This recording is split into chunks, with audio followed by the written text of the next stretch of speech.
အောက်ဆောင်ကလိုင်ကွာဒီနဲ့အားလုံးပဲမင်္ဂလာပါကဲတယောက်ကလာမိထားပါတယ်အဲ့ဒါကဘာလဲဆိုတော့ဖိတ်စာတဲ့နော်ဖိတ်စာကိုအနောက်ပိုကင်လို့ဘယ်လိုပြောလဲတဲ့ဟုတ်ပါတယ်ပေါ့နော်ဒီလိုမျိုးလာမိပြတဲ့အတွက်လည်းကျေးဇူးတင်ပါတယ်ဖိတ်စာကိုကြတော့တော်တော်များများကအနောက်ပိုကင်လို့ကမခေါ်တဘူးပေါ့နော်အဲ့ဒါကြောင့်မလို့လွယ်လွယ်ကူကူပဲဖိတ်စာဆိုပြီးတော့မှခေါ်ကြတယ်ပေါ့နော်ကဲအဲ့ဒါဆိုအခုပြောပြမယ်ဖိတ်စာကိုအနောက်ပိုကင်လို့ပြောချင်တယ်ဆိုရင်ပထမဦးဆုံးအနေနဲ့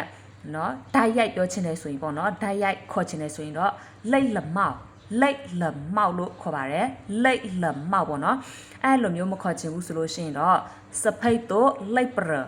စဖိတ်တို့လိတ်ပရအဲ့လိုလဲခေါ်ချင်ခေါ်လို့ရတယ်လို့စဖိတ်တို့လိတ်လာစဖိတ်တို့လိတ်လာဒါမှမဟုတ်လို့ရှိရင်လဲစဖိတ်တို့လိတ်လိတ်စဖိတ်တို့လိတ်လိတ်เนาะဒီလိုမျိုးတွေလဲခေါ်လို့ရပါတယ်ပေါ့နော်ဓာတ်ရိုက်ခေါ်ချင်တယ်ဆိုရင်လိတ်လမောက်လိတ်လမောက်เนาะတကယ်လို့ဓာတ်ရိုက်မခေါ်ချင်ဘူးဆိုလို့ရှိရင်เนาะစဖိတ်တိုလိတ်ပရလို့လည်းသုံးချင်သုံးလို့ရတယ်လို့စဖိတ်တိုလိတ်လာဒါမှမဟုတ်လို့ရှိရင်လည်းစဖိတ်တိုလိတ်လိတ်ဆိုပြီးတော့မှလည်းသုံးလို့ရပါတယ်စကုတ်စတာလော